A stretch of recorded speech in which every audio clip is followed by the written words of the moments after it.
Good morning.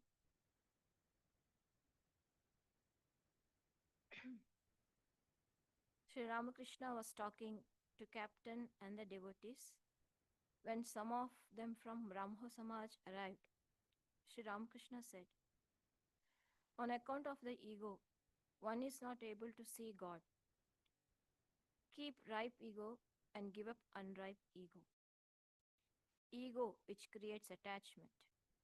Captain or Colonial Vishwanath Upadhyay, the agent of Nepal government in Calcutta, was a staunch devotee of Sri Ramakrishna. Sri Ramakrishna addressed him as captain. He was a scholar of the Gita, the Bhagavata, and the Vedanta philosophy. After meeting Sri Ramakrishna, he said, I have read the Vedas and the other scriptures, met a good many monks and devotees in different places, but it is in Sri Ramakrishna's presence that my spiritual earning has been fulfilled, and to me, he is the embodiment of the truth of the scriptures. Sri Ramakrishna says, the ripe ego is the attitude of servant. Servant attitude is the one of the five attitudes assumed by the aspirant of dualistic path towards the chosen ideal. It is the attitude of servant or dasya bhava towards his master or God. Ego of the servant attitude is harmless. Such a devotee coming down to the relative plane after having attained samadhi retains the I consciousness by which he feels himself to be a servant of God. Sri Ramakrishna called this as a servant ego. The best example for servant attitude is Hanuman. Once Rama asked Hanuman, what attitude do you cherish towards me? Hanuman replied, O Rama, I think that you are the whole and I am part. Sometimes I see that you are the master and I am your servant. But Rama, when I have the knowledge of reality, then I find you are I and I am you. Sri Ramakrishna says, since the ego cannot be given up, let it remain as a servant of God. Swami Ranganathananda says in the message of Upanishads, when unripe ego becomes ripe ego, man feels within himself the presence of a power greater than his given self. He then learns to feel humility and to experience an elevation of spirit in that humility. Thank you.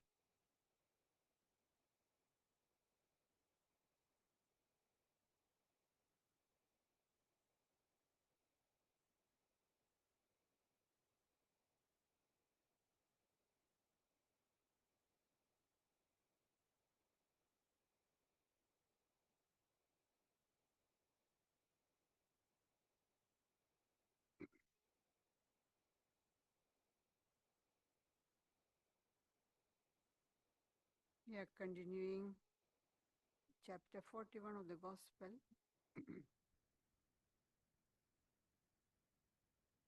Sri Ramakrishna is,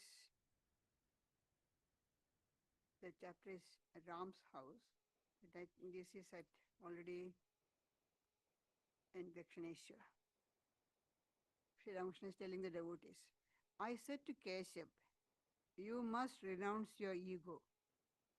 Keshav replied, if I do, how can I keep my organization together? To keep the organization, you should know that you should have the feeling that I'm doing. It's my organization. So when Sri Ramakrishna asked Keshav to renounce the ego, he's asking, how can I, if I renounce the ego, how can I keep my organization together? I said to him, how slow you are to understand. I'm not asking you to renounce the ripe ego, the ego that makes a man to feel he's a servant of God or a devotee. Give up the unripe ego, the ego that creates attachment to woman and gold. The ego that makes a man feel he is God's servant, his child is the ripe ego. It doesn't harm one. So Sri Ramakrishna divides ego or separates ego into two groups. the ripe and the unripe ego. The feeling that I am doing all these things, these are my people, my family, my friends, this is my house, my property, my position, my name and fame, all this is the what Sri Ramakrishna calls as unripe ego. It causes harm because it creates a barrier between yourself and God. You won't allow, it won't allow you to progress towards God, unripe ego. So he's asking, whereas there's a ripe ego. Ego, it's not very easy to get rid of ego. The ego goes when the person dies. But then it will continue the next life. It's not easy to get rid of ego. You may think, oh, I'm not egoistic. I don't have any egoism. I don't have any egoism. That shows I am so egoistic. So it's not easy to get rid of ego. And see, when the child is small, we instill the ego, we assert. Is my little babies, or as they start understanding a little, we take the hand and point the eyes, nose. This is my nose, my eyes. We are putting the ego in that. But so ego has to be developed. Then once you become mature, the ego has become mature, then make it into the ripe ego. Ripe ego is the one which feels that I am an instrument in the hand of God, I'm a child of God, I'm a servant of God. Sri Ramakrishna says it's not harmful, that ego. Rather, it helps you on the spiritual path. The ego that makes you feel that, oh, I own this place. These are all my family, my children, my husband, my wife, my father, all this is unripe ego. It will cause, it's a big stumbling block. Whereas the ripe ego, which makes you think that you are the child of God, you are a servant of God, it helps you. That's what we heard. The child of God, we have got the best example, Sri Ramakrishna himself. He always kept himself as the child of the Divine Mother. Even after he had the experience of Nirvikalpa Samadhi, he remained as a child of Divine Mother. He was a child of God. We have all these different attitudes or towards God in the path of bhakti. The servant attitude is the best example is Hanuman, as we have heard. He always looked upon as a servant of God. And there is a friend attitude is we have Arjuna, or even the cowherd boys of Vrindavan. They are all friends of Krishna. They looked upon as friends. Then there is the attitude of looking upon God as your child. Child of God, and God is your child. That means you are the parent of God. There are so many other examples are there. Yashoda, she looked upon Krishna as her child. In front of their eyes, he did so many superhuman feats. But still, Yashoda had the feeling, I have to look after. He is my little child. If I don't look after him, what will happen to him? And he is protecting the whole world, and then still she feels, I have to look after. That's looking upon God as your child.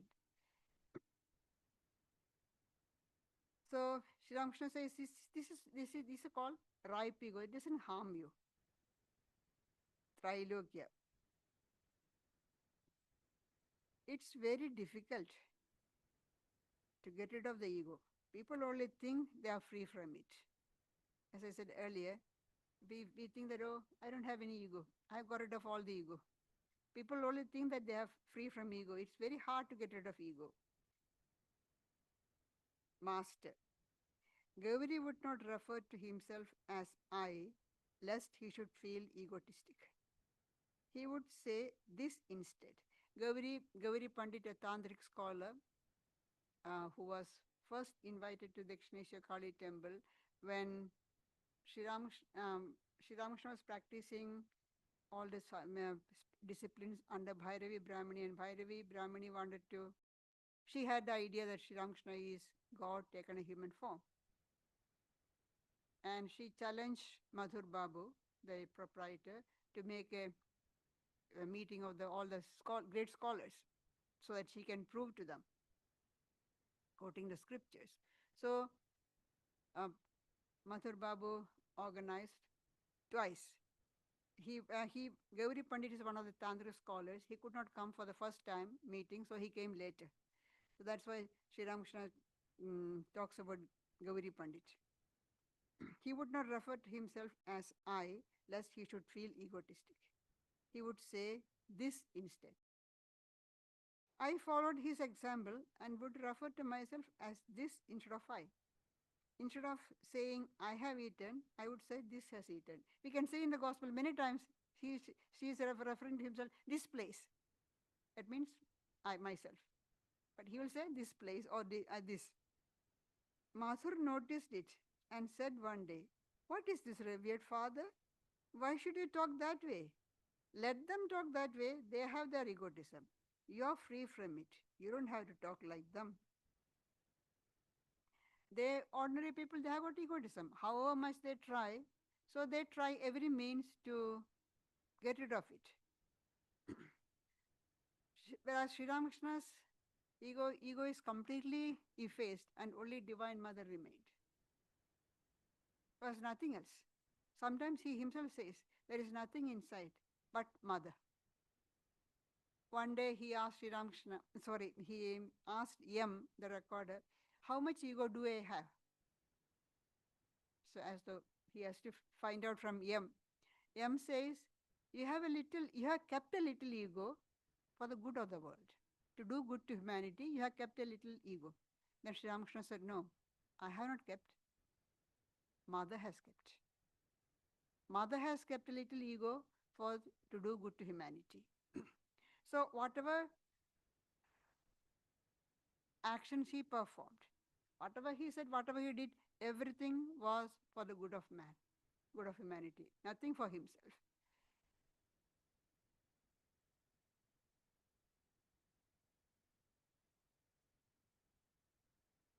I said to Keshav, since the ego cannot be given up, let it remain as the servant of God. He says another place, you think that you have completely faced your ego, but it is like the shoot of the banyan tree. You think that you have completely cut down to the root. 2 days later, you see a new shoot coming up, sprout coming up. The ego is like that. You think that you are completely faced your ego. Then one word from somebody, ego comes up. So it's very hard. Since ego cannot be completely effaced, we have to keep the ego. Let the ego be there as the servant of God, child of God. Prahlada had two moods. Sometimes he would feel that he was God. In that mood, he would say, thou art verily I, and I am verily thou. But when he was conscious of his ego, he felt that God was the master and he was his servant. After a man is firmly established in the ideal of I am he can live as God's servant. He may then think of himself as a servant of God. Prahlada, for whose sake the Lord has to take the form of man-lion. See how much the Lord loves a devotee. To protect the devotee, the Prahlada, and also to fulfill all the conditions that Prahlada's father had put. When Hiranyakashipu got the boon from Lord Brahma, he put so many conditions. He asked for immortality. He should not die. They said, no, he cannot. He cannot, I cannot give you immortality. No, that's impossible. All right, then make sure, give me that I should not die daytime or nighttime, inside the house, outside the house, neither on the ground nor in the air, should not be killed by any weapons, could not be killed by humans, animals, gods. So he thought he has covered every possible avenues. But to fulfill all that, all those conditions, the Lord took the form of man, half lion. So it's not neither human being nor an animal. And he picked up Hiranyakashipu, sat on the threshold. So neither inside the house nor outside, neither on the ground nor on the air, because he was kept in his lap. And no weapons with the claws of the lion killed him. So protecting Prahlada and fulfilling all the conditions that Hiranyakashipu had put. You see how much the Lord loves the devotee. Any form he can take to fulfill or to protect the devotee. And Prahlada had two moods. Sometimes he would feel that he was God. I am he. In that mood he would say, thou art verily I am verily thou. But when he was conscious of his ego, he felt that God was the master and he was his servant. After a man is firmly established in the ideal of I am he can live as God's servant. See, having the highest realization, I am he, I am one with God, I am Brahman. Still, that person can come down and have the attitude, I am servant of God. Because that attitude that I am he, you cannot live in the world ordinary with the dealing with the world, the relative world. So you have to come down one step down, and then you have the attitude, I am servant of God.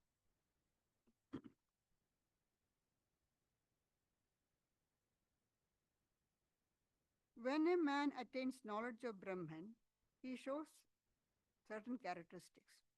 Sri Ramakrishna is telling to Captain, that is Vishwanath Upadhyaya. When a man attains knowledge of Brahman, he shows certain characteristics. The Bhagavata describes four of them, the four characteristics. The state of a child, of an inert being, of a madman, and of a ghoul. Sometimes the knower of Brahman acts like a 5-year-old child. You have to remember, 5-year-old child, not the modern 5-year-old child who knows everything.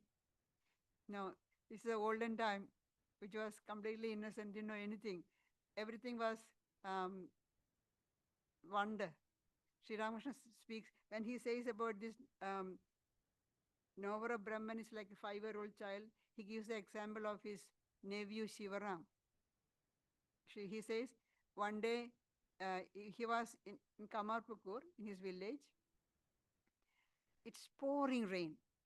And Shivaram, the 5-year-old nephew, or 4 or 5-year-old, he was with him, Sri Ramakrishna inside the house.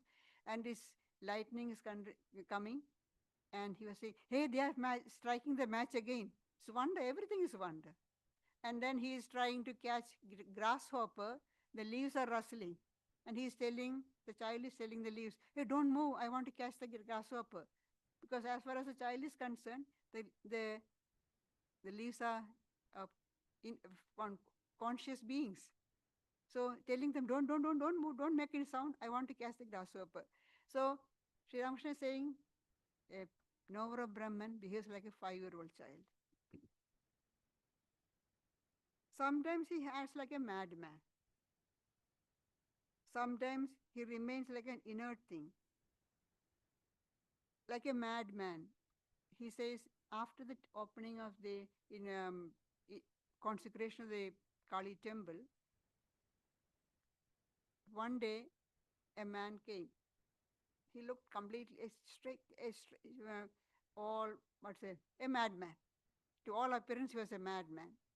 And because he was so dirty and foul-smelling, they didn't allow him to sit where the guests are being fed. They asked him to get up. No, didn't allow. He didn't mind. He went and looked for some food where they threw all the leaf plates after eating, where the dogs are eating, looking for scraps. He pushed the dog and ate from there. He didn't mind any insult. But Sri Ramakrishna says, but when he went to the Kali temple and chanted some hymns to Divine Mother Kali, the whole place was vibrating with the spiritual power. He was an over Brahman, but he acted like a madman to keep people away. Otherwise, people will be coming and disturbing him, so he acted like a madman. And Sri Ramakrishna and his cousin Haladhari and Hriday, they all went to him, and that man talked to them about the highest truth of Brahman.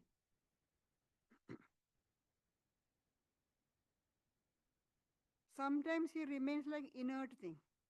In this state, he cannot work. He renounces all action. So these are some of the characteristics of an over Brahman as described in the Bhagavatam. You may say that jnanis like Janaka were active. Janaka, the father of Sita, he is an over Brahman. Another name for him is Videha, the one who doesn't have consciousness of Deha, body. He is completely bereft of body consciousness. He was the king, but at the same time, he was completely established in he was an over Brahman. You may say that jnanis like Janaka were active. The truth is that people in olden times gave responsibility to their subordinate officers and thus freed themselves from worry. The ministers, they look after everything. They just be there in case they need it. Otherwise, they engage themselves in their spiritual practices. Further, at that time, men possessed infinite faith. Sri Ramakrishna began to speak about the renunciation of action. Give up, renounce actions. But he also said that those who felt they must do their duties should do them in a detached spirit. If we have the feeling that you have got duties to do, then you should be performing. If you feel that there is duty for you, then you cannot just give up duty. That will be shirking your duties, avoiding. That's not right. Sri Ramakrishna never encouraged that. When some of the household disciples, even Yam, he wanted to renounce the world and become a monk. Sri Ramakrishna said, no. You have to live in the world. You have got duty. You have a family. You have to live in the world and do the duty. But how to do the duty? In a detached spirit. We have got duty to, so many duties are there. You have got duty to our body. You have to look after the body. Because the body is the only instrument we have to do spiritual practices. So it is our duty to keep the body fit. Not pampering the body, but make sure the body is fit so that we can do spiritual practices. What's the aim of life? To realize God. And to do that, for that you need to do spiritual practices. And if the body is sick, if the body is weak, you won't be able to do that. Sri Ramakrishna was able to do all those spiritual practices and all the intense disciplines for 12 long years because he had a strong physique. You see in the life of the disciples of Sri Ramakrishna, they all had strong physique, and so they were able to withstand the rigors of spiritual discipline. So body has to be strong. You have to keep the body fit. So that's our first duty, to our own body. Then we have got the duty towards our family, the members of the family, to the society, to the nation, to the whole world. We have got duty. So how can you say, how can you will give up all duties? Give up all, renounce everything and go away? It's not so easy to renounce. As long as there is a feeling that I'm human being, I am so and so, we have got the ego, that individuality, the feeling that I'm an individual, separate individual, we have to do our duty, perform our duty. Even when you say,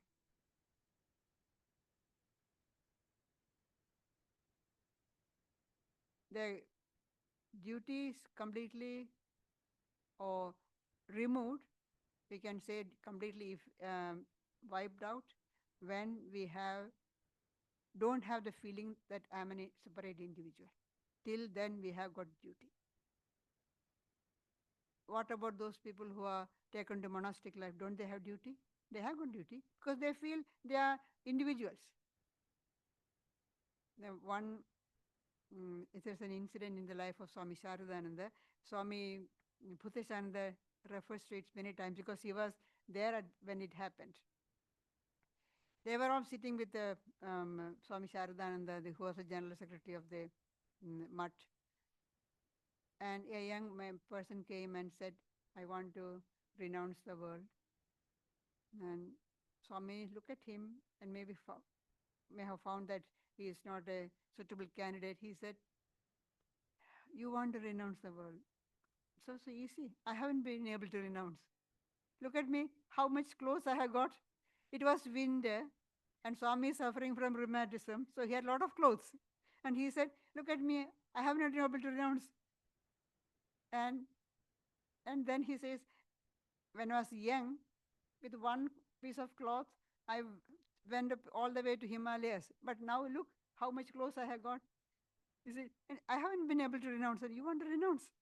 It's not so easy. You can say you want to renounce, you are renounced and everything. It's not easy. As long as you have got the sense that I am a separate individual, you have got the duty. Then how to perform the duty?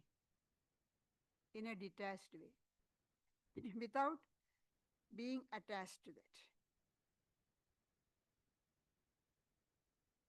If it is performed without any attachment, then that very same duties will release you from bondage. Now, how do we perform action without attachment? Shri Krishna gives 2-3 ways. Offer the results to God. He says in the Gita, you have got the rights to the duty, to the work, not to the results. Offer all the results to God. Then you are not attached.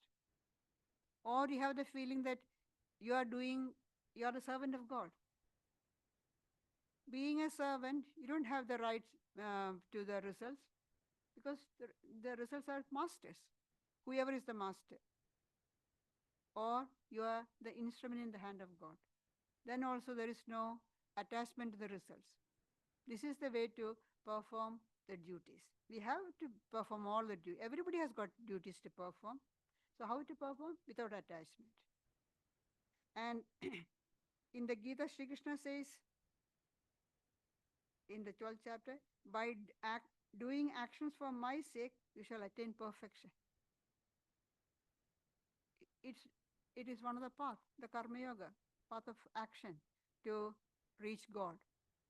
So perform action without attachment. As long as you have got a feeling that I'm a separate individual, you have to perform your duties, but without attachment. Master. After attaining knowledge, one cannot do much work. After attaining knowledge of Brahman, because then you see everything as Brahman. You don't see yourself as separate. Swami Turiyananda used to say, he was very strict with the young monks in instructing them, teaching them how to progress on a spiritual path, and sometimes he used to take them to task. Then one day he said, who my master showed me that everything, he is everything. Then whom to correct, whom to teach? When that knowledge comes, that everything is God, everyone is God, I am God, you are God, everyone, then that person may not be able to do any work. Till that things, that idea comes, you will have to perform. So that's why Sri Ramakrishna says, after attaining knowledge, one cannot do much work. Trilokya. Why so, sir? Pavahari Baba was a great yogi, and yet he reconciled people's quarrels, even lawsuits. Master, yes, yes, that's true. Sri Ramakrishna didn't go into contradict that or go into details into that. Then he gives an example. Dr. Durga, or similar one, Dr. Durgadharan was a great drunkard. He used to drink 24 hours a day, but he was precise in his actions. He did not make any mistake in treating his patients. So that's not the a real jnāni, knower of Brahman, won't be able to perform action. Maybe Pavahari Baba may not have reached that stage. There is no harm in doing work after the attainment of bhakti. See, there's a difference. There is no harm in doing work after the attainment of bhakti, but it is very hard. One needs intense tapasya. It is God who does everything. We are his instruments. Some Sikhs said to me in front of the Kali temple, God is compassionate. See, next to the Kali temple, there was a military barrack, and there was the contingent of Sikh soldiers. So they used to come to meet Sri Ramakrishna. So one of them said, God is compassionate. I said, to whom is he compassionate? Why, revered sir? To all of us, said the Sikhs. I said, we are his children. Does compassion to one's own children mean much? A father must look after his children, or do you expect the people of the neighborhood to bring them up? So Sri Ramakrishna is saying, why do you say God is compassionate? We are his children, so it is his duty to look after us. But the trouble with us is we don't feel that we are God's children. So we say God is compassionate. As long as we don't feel that we are God's children, then we say God is compassionate. If we really feel that we are God's children, then we just take it for granted. Because God is our father, mother. So it's his duty to look after us. We are his children. Well, won't those who say that God is compassionate ever understand that we are God's children and not someone else's? So at present, when we say God is compassionate, we don't have that feeling that we are God's children. Captain, you're right. They don't regard God as their own. Master, should we not then address God as compassionate? Of course, we should, as long as we practice sadhana. When we are on the path of discipline, when we are practicing discipline, when we look upon God as God is compassionate, he will shower his grace on us. God is compassionate. Because we are on the path, we are progressing, we are struggling. He will show us compassion, he will shower his grace. After realizing God, one rightly feels that God is our father or mother. As long as we have not realized God, we feel we are far away from him, children of someone else. During the stage of sadhana, one should describe God by all his attributes. When we are on the path, when we are struggling, following some certain discipline, we should describe God by all his attributes. Like he is compassionate, he is gracious, he is loving, all these things. One day Hasara said to Narendra, God is infinity. Infinity is his splendor. Do you think he will accept your offerings of sweets and bananas or listen to your music? This is a mistaken notion of yours. Hasara prided himself as a great jnāni. He used to discuss Vedanta, and Narendra used to discuss Vedanta with him. But then at the same time, he used to sing devotional songs. Narendra used to sing devotional songs to God because he was a lover of God also. So Hasara is saying, it's a mistaken notion of yours that, oh, do you think God, he will accept your offering of sweets and bananas or listen to your music? Narendra at once sang 10 fathoms. So I said to Hasara, you villain, where will these youngsters be if you talk to them like that? How can a man live if he gives up devotion? No doubt God has infinite splendor, yet he is under the control of his devotee. God is infinite, his splendor is infinite, but at the same time, he is under the control of the devotees. His love for the devotees is measureless. You cannot measure how much he loves the devotee. As I said earlier, just to protect Prahlada, he took that form of mankind. And he is under the control of the devotees. And Kabir jokingly says, when the gopis clapped their hand, the Lord danced according to their tune. And that's why Sri Krishna says, I am happy, I am ready to give salvation, moksha, but I hesitate to give devotion. Once you have a devotion, the Lord has to become the servant of the devotee. Whatever the devotee asks, he has to do, he has to fulfill. In the Mahabharata, before the Mahabharata war, Sri Krishna said, I won't take up the arms. I will be charioteer of Arjuna, I won't take up arms. When Sri Krishna said that, Bhishma said, I will make you take up arms. Then Krishna had to do, because his devotee has said, I promise I'll make you take up arms. Even if he break his own promise, doesn't matter. The devotee's word should be fulfilled. Such is his love for the devotee. He is under the control of the devotee. So Sri Ramakrishna gives an example for that, a story. A rich man's gatekeeper comes to the parlor where his master is seated with his friends. He stands on one side of the room. In his hand, he has something covered with a cloth. He is very hesitant. The master asks him, well, gatekeeper, what have you in your hand? Very hesitantly, the servant takes out a custard apple from under the cover, places it in front of his master and says, Sir, it is my desire that you should eat this. The master is impressed by his servant's devotion.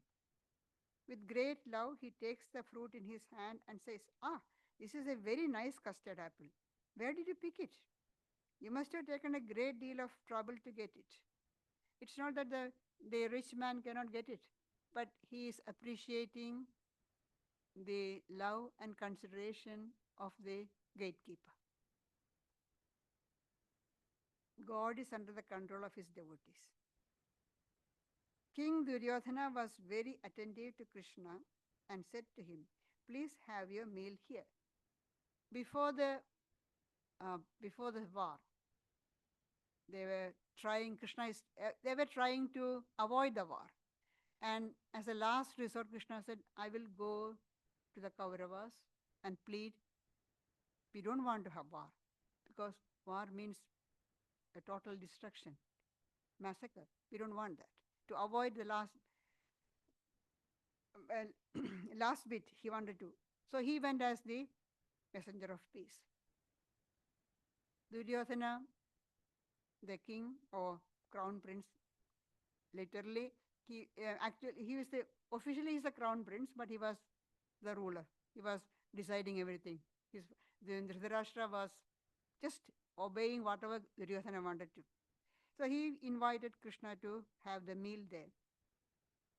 Krishna said, no, I can't, because I have come as a messenger, I haven't done my duty. Then after finishing, no. Why? He preferred to have meal with Vidura. Vidura's devotee. And it's a very funny story is there. Whether it is in Mahabharata or not, I don't know, but it's a funny, very interesting, funny story, they say. Krishna went to Vidura's house for the meal, and Vidura and his wife are serving things, and they are so enamored looking at his face all the time, and Vidura's wife is peeling banana fruit to give him. And she peeled the banana and gave the peeling to him and threw away the fruit. And he took and ate. Both are unconscious of what they are doing. Suddenly Vidura noticed, what are you doing? Oh, only then she realized what she did and Krishna realized what he did. It's a devotion. That's why we say God is under the control of the devotee. She gave the peelings of banana to him and he ate it. And the fruit was thrown away. She was not conscious. So much of devotion. It's just a story, just to show how God is under the control of the devotee. But he went to Vidura's hut. He is very fond of his devotees. He ate Vidura's simple rice and greens as if they were celestial food.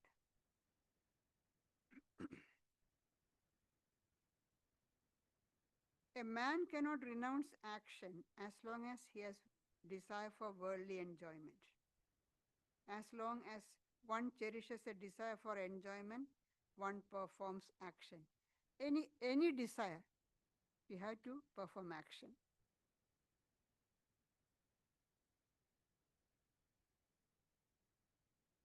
And for that, Sri Ramakrishna gives another example.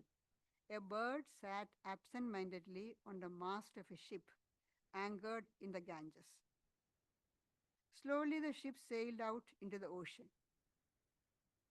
When the bird came to its senses, it could find no shore in any direction. The bird was sitting absent-mindedly, and so it didn't realize that the ship has moved out of Ganges into the ocean. It could find no shore in any direction. It flew towards the north, hoping to reach land. It went very far and grew very tired, but could find no shore. What could it do? It returned to the ship and sat on the mast. After a long while, the bird flew away again, this time towards the east. It couldn't find land in that direction either. Everywhere it saw nothing but limitless ocean. Very tired, it again returned to the ship and sat on the mast. After resting a long while, the bird went towards the south, then towards the west. When it found no sign of land in any direction, it came back and settled down on the mast. It did not leave the mast again, but sat there without making any further effort. It no longer felt restless or worried. Because it was free from worry, it made no further effort. It drew in different direction, but no land. So at last came and sat quietly. It's useless. And because it did not was not worried, it did not make any more effort to find land in any direction.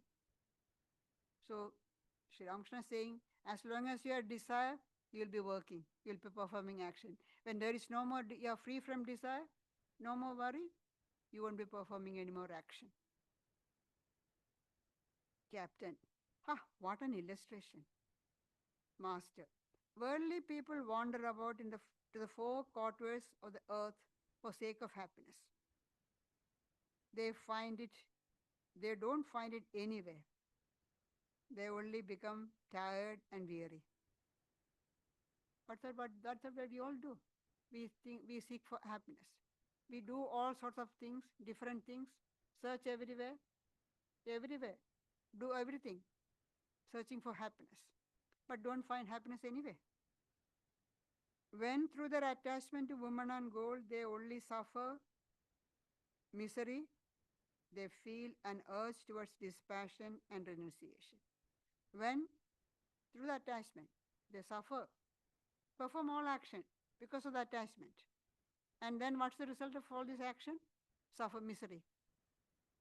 Long time suffering, going through misery, then the dispassion dawns. Is that the result of this life in this world? That idea comes only when you go through suffering. And the suffering comes as a result of attachment to the enjoyments. When through their attachment to woman and gold, they only suffer misery, they feel an urge towards dispassion and renunciation. Most people cannot renounce woman and gold without first enjoying it. There are two sorts of people, those who stay in one place and those who go about to many places. So that Sri Ramakrishna talking about these ascetics, wandering ascetics. There are two types of ascetics who go about to different places. And there are some who stay in one place. There are some sadhakas, is aspirants or spiritual seekers, who visit many sacred places. They cannot settle down in one spot. They must drink the water of many holy places. It's called bahudaka. They are going to see. In the early days, they didn't carry water bottle with them every time. They had the water pot, but take water from wherever they are going, wherever they are. And so that's called bahudaka. They had to drink water of many places. That is traveling to many places of pilgrimage, holy places they want to see. After going to many places, at last they will settle down somewhere. They are called bahudakas. They cannot settle down in one spot. They must drink the water of many holy places. Thus roaming about, they satisfy their unfulfilled desires. They had the desire to roam about and go to different holy places, meet holy people. So they go from place to place. And at last, they build a hut in one place and settle down there. Then, free from worry and effort, they meditate on God. They have fulfilled their desire of going to different places, meeting different holy people, and then they settle down in one place and call on God. There are some others who have, maybe they have finished this desire in the previous life, they settle down one place, and they are called kutichakas. They stay in one place without roaming around and spend their time on spiritual practices.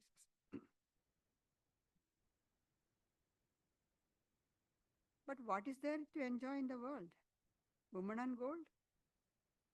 That's only a momentary pleasure. One moment it exists, and the next moment it disappears. We feel that, why there is pleasures in the world, the joy, happiness, yeah. But consider how long it stays. They are temporary, momentary. They are not permanent. They are there for some time. If you consider one person's lifetime, how much happiness the person has. A lot of misery and small amount of joy and happiness. And for that we are forsaking the infinite source of happiness, God. But unless we go through this misery, we don't realize that there's infinite source of happiness there.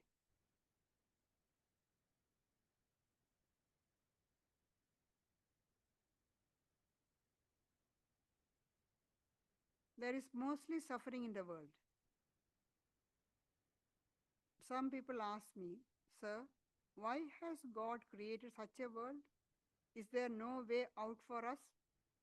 I say to them, why shouldn't there be a way out? Take shelter with God and pray to Him with yearning heart for a favorable wind, that you may have things in your favor. If you call on Him with yearning, He will surely listen to you. If you call on Him with yearning, He will surely listen to you. That is a promise. That we have seen, we have in the Purana scriptures, we have got so many stories. If you call on Him with yearning, desperate, I'm desperate, you have to help me, God will come to help us. So Sri Ramakrishna gives a story for that. A man had a son who was on the point of death. In a frenzy, he asked remedies of different people. One of them said, "Here is a remedy. First, it must rain when the star Swati is in the ascendant.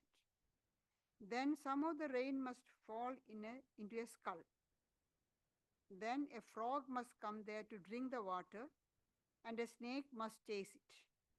And when the snake is about to bite the frog must hop away, and the poison must fall into the skull. You should give the patient a little of this poison and the rainwater from the skull." It's so hard, so many things. The father set out eagerly to find the medicine when the star Swati was in the sky. Nothing is in his hand. He has to get all these things. The only thing he can, star comes, it comes automatically, and when the star, at the time it will come. The star, so he start out from his house. It started raining. Fervently he said to God, "Oh Lord, please get a skull for me." Searching here and there, he at last found a skull with rainwater in it. Oh, and some water has fallen into the skull. Again he prayed to God, saying, "Oh Lord, I beseech thee, please help me find the frog and the snake." Since he had great longing, he got the frog and the snake also. In the twinkling of an eye, he saw a snake chasing a frog. And as it was about to bite the frog, its poison fell into the skull. The frog leapt over the skull, and the poison fell into the skull. And he took that. So Sri Ramakrishna is saying, fervently pray to God. If one takes shelter with God and prays to him with a great longing, God will surely listen. He will certainly make everything favorable. That is a big promise. If you fervently pray to God, God will come. There is a song in Hindi, we devotional song on Krishna, we say, people say that God does not come because you don't call like Draupadi. If you call like Draupadi, God will come. That's the story with reference to when Draupadi was being molested in the court, Dero, and she called on all these people, her 5 husbands, helpless. All the embodiments of righteousness, Drona, Bhishma, all sitting there, helpless. So what did she do? She called on God, on Krishna. And he came. He protected her. He protected her modesty. However much Dushasana tried to pull out the cloth from her body, there was always cloth on her body. So the song says, people say God doesn't come because we don't call like Draupadi. That intensity is there, then God will come. And another one says people say God doesn't eat. You don't feed like Shabari. That's the story in Ramayana. Shabari, the tribal lady in the forest, she was waiting. She was told by her guru that God taking the form of Rama will come to you. You honor him when he comes here. So she waited. Years passed. She has become old. Every day, the story goes that every day she used to collect fruits and water from the river and waiting for Rama to come. And at last, he came one day. And it's not in the Valmiki Ramayana, but the normal popular story is she bit each fruit and to taste which is sweet. And then found the ones which are sweet, she gave to Rama, and Rama ate, which is unimaginable. We don't eat and give the half-eaten to God. We don't. But the thing is that you don't know how to feed God. If you feed like Sabari, God will eat. If you call like Draupadi, God will come. That intensity, that yearning is needed. Then God will come. He will make everything favorable for us.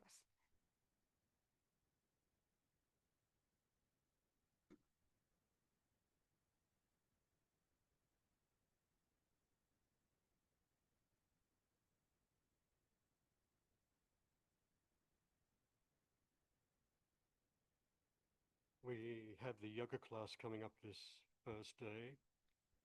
Next Friday night, Gayatriprana will lead the spiritual evening discussion.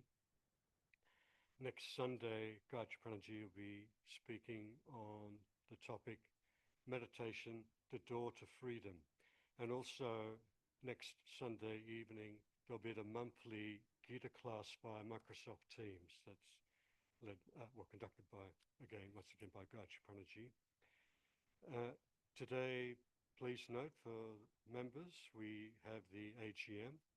So members, please stay back, have lunch, and we'll be having the AGM shortly after lunch. Also, please note Fridays 12th and 19th of September, there will be no Friday night discussions.